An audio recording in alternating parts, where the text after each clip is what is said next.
Waxing का procedure यह है कि हम लोगों ने एक शीट ले लेनी है वैक्स की, वो प्लास्टिक और वैक्स पैटर्न मटेरियल भी हो सकता है। उसको हम लोगों ने कट कर लेना है अपनी मेजर कनेक्टर की शेप का, और हमने अपने उसको अपनी रिफ्रैक्टरी कास्ट के ऊपर लगाना है।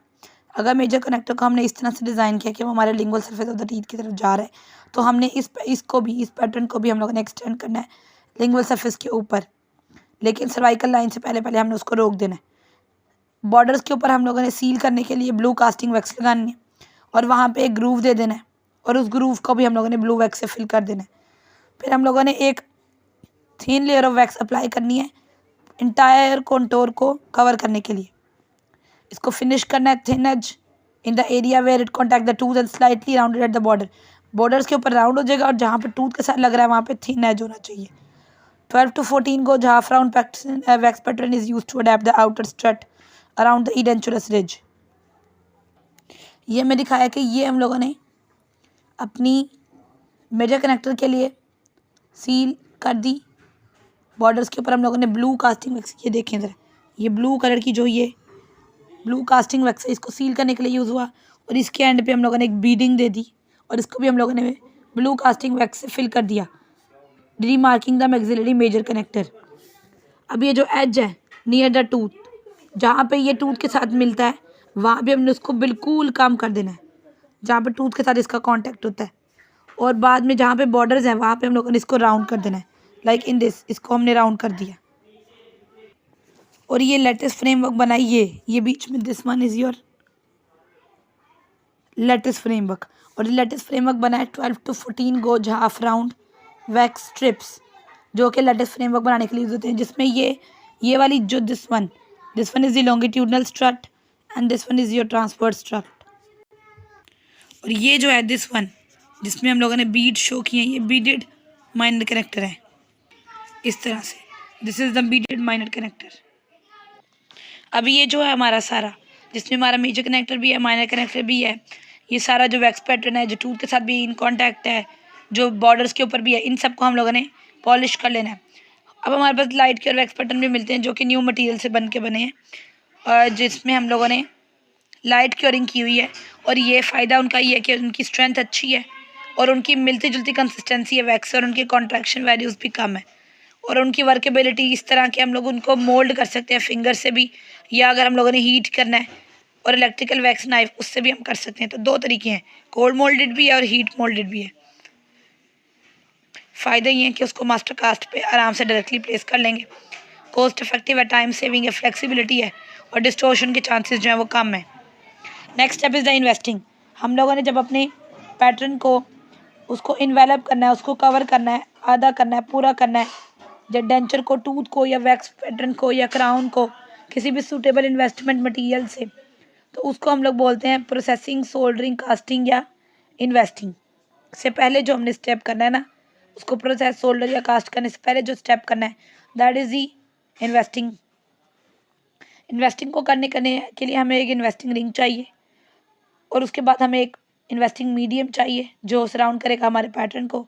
हम लोगों को एक स्प्रू चाहिए जो कि हमारी वैक्स पैटर्न के साथ जुड़ा हो, ताकि एक रास्ता बने फॉर द मोल्टन मेटल। उसके बाद हम लोगों को कास्टिंग रिंग चाहिए जो कि सिलेंड्रिकल स्ट्रक्चर का हो, जिसमें हमारा पैटर्न जो है वो अंदर उसके होगा। उसके दो एंड्स होंगे, उसका कास्टिंग एंड होगा और उसका फ्री एंड होगा।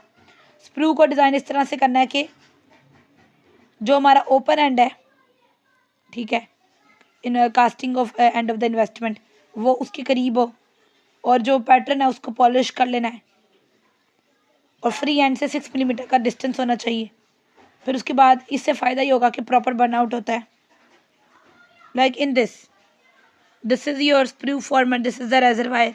सो वो पार्ट जिसमें से हमारा पैटर्न गुजर मतलब मेटल गुजर के इसके ऊपर आएगी, इन एरियाज़ के ऊपर, ठीक है, ये स्प्रू है। नेक्स्ट स्टेप है स्प्रूइंग। चूँकि कास्टिंग में हमारे पास बहुत ज़्यादा मेटल यूज़ होती है, तो हम लोगों ने बहुत ध्यान करना है कि हमारी जो स्क्रू की अटैचमेंट है, जो कि हमने वैक्स पैटर्न पे उसको अटैच करना है, तो वो कहाँ पे होगी। तो वैसे तो हम लोग मोस्ट बल्कीएस्ट पोर्शन या नॉन फंक्शनल कास्ट के ऊपर अपना स्क्रू अटैच करते हैं for the direction of the molten metal to flow. अब हर स्क्रू का अपना एक स्क्रू फॉर्मर है, और साथ ही साथ उसका एक रेजरवायर है जो कि 1 millimetre away from the pattern along the path of the screw attach होता है, जो कि एक स्टोरेज टैंक के तौर पर काम करता है। दिस इज़ द रेजरवायर जिसमें मेटल आएगी, और इस रास्ते से गुजरते हुए, this is the sprue farmer, इसमें से गुजरते हुए हमारे पैटर्न तक पहुंचेगी। तो उसके लिए हम लोग क्या करेंगे, हमारे पास सिंगल का स्प्रूइंग भी है कि अगर हमने सिंगल पैटर्न का इन्वेस्टमेंट करनी है तो मल्टीपल स्प्रूइंग है, अगर हम लोगों ने पैटर्न ज़्यादा यूज़ किए हैं या 2-3 चीज़ के ऊपर पैटर्न बने हुए हैं तो प्रोसीजर इसका है कि हम लोग सबसे पहले कास्ट को इन्वेस्ट करेंगे such that it base faces the sprue farmer, कि बेस जो है वो किसकी तरफ होगी, वो स्प्रू फार्मर की तरफ होगी। इस तरह की जो प्लेसमेंट है near the pattern 6 millimetre from the free end. In this picture you can see ये open end of the ring है, ठीक है, और इसके से पैटर्न जो है वो 6 मिलीमीटर अवे है और जो बेस है वो स्प्रू फार्मर की तरफ है। The sprue should pass through the cast to reach the investment. एक होल हम लोगों ने ड्रिल किया to allow the placement of the sprue through the cast. यहाँ से इन दिस एरिया होल को हम लोगों ने क्रिएट करना है। In the mandibular cast the hole is placed in the centre of the lingual place of the cast.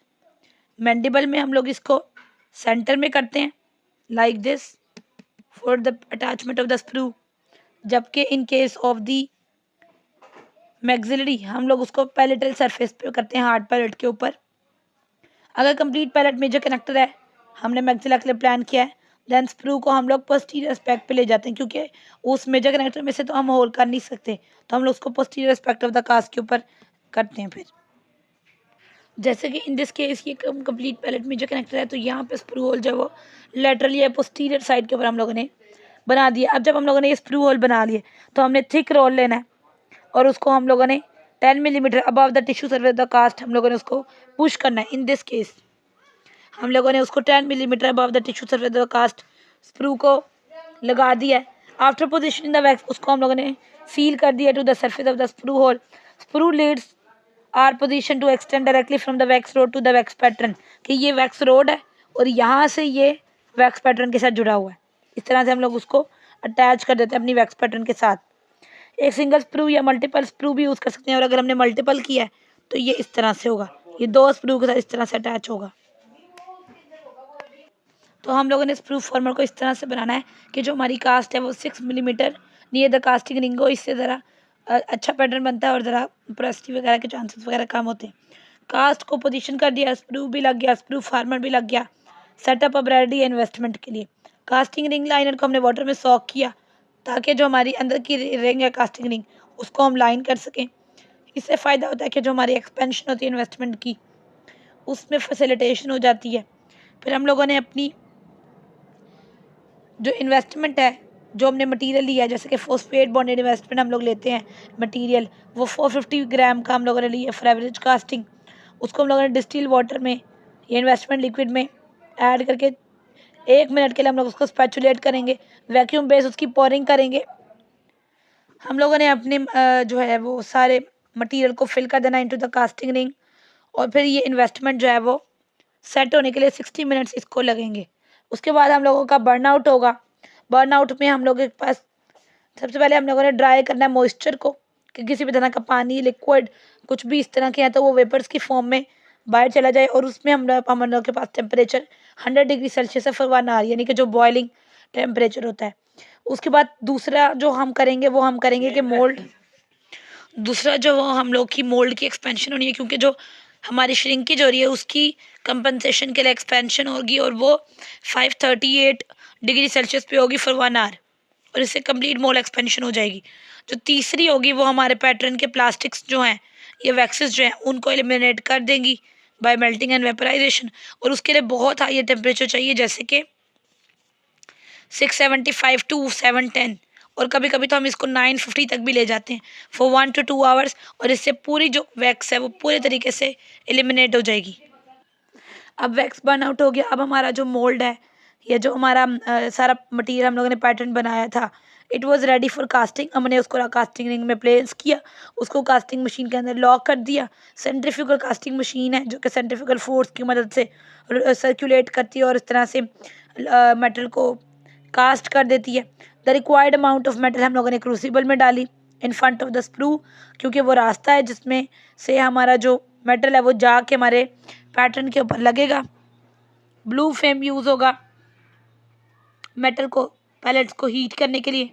Powdered flux भी add करेंगे जब पैटर्न जो है वो हमारा जो पैलेट्स है मेटल की फ्यूज़ करना शुरू होंगी। कास्टिंग मशीन को रिलीज़ करेंगे by unlocking the spring. The casting is bench cool for 12 minutes before quenching in water, यानी एयर में रख के उसकी क्वेंचिंग इन वाटर से पहले हम उसकी सिंपल बेंच कूलिंग करेंगे। रिकवरी क्या है जी, उसको हम लोगों ने इन्वेस्टमेंट मटेरियल को उतार देना है और बाद में जो हमारा फोर्थ बेड इन्वेस्टमेंट वो सारा उतर जाए और जो हमारा पैटर्न है जो मोल्ड के लिए हम लोगों ने बनाया है वो हम लोगों ने अलहदा कर लेना है। तो वो कह रहे हैं कि डायरेक्ट इन्वेस्टमेंट को रिमूव करने के लिए हम लोगों ने सैंड ब्लास्टिंग करनी है with aluminium oxide which is shown in this picture. Sand blasting जो इन्वेस्टमेंट मटेरियल को उतारने के लिए यूज़ हो रही है। फाइनल फिनिशिंग और पॉलिशिंग होगी कार्बोरेंडम डिस्क की मदद से। The sprues cut using the carborundum disc, surface irregularities are removed with the help of tungsten carbide. Casting को ट्रिम करेंगे, फिनिश करेंगे माउंटेड स्टोन की मदद से। पॉलिशिंग रूगे की मदद से करेंगे जो पॉलिशिंग बफ पे लगा होता है। The portions of the framework which are different to axis are polished using the rubber abrasive wheels and points. Clasp arm other parts जो कि टीथ को कॉन्टैक्ट करते हैं are maximally finished to avoid surface decalcification of the abutment। तो ये जो carborundum disc, tungsten carbide, rouge, stone, abrasive materials, ये सब जो हैं वो फिनिशिंग और पॉलिशिंग करेंगे different parts of the framework की। प्री ब्लास्टिंग में क्या है जी, 125 micrometer grits are used for blast polishing. They are made from lead-free soda glass. The beads produce uniform satin glaze over the surface that is to be sandblasted. There is no loss of material क्योंकि surface सिर्फ condense हो रही है, remove नहीं हो रही, और no further preparation का for casting is required। तो यहाँ पे हमारा ये कास्ट पार्शियल डेंचर का जो फ्रेमवर्क था और वो सब वो जो है उसकी प्रिपरेशन होती है ख़त्म।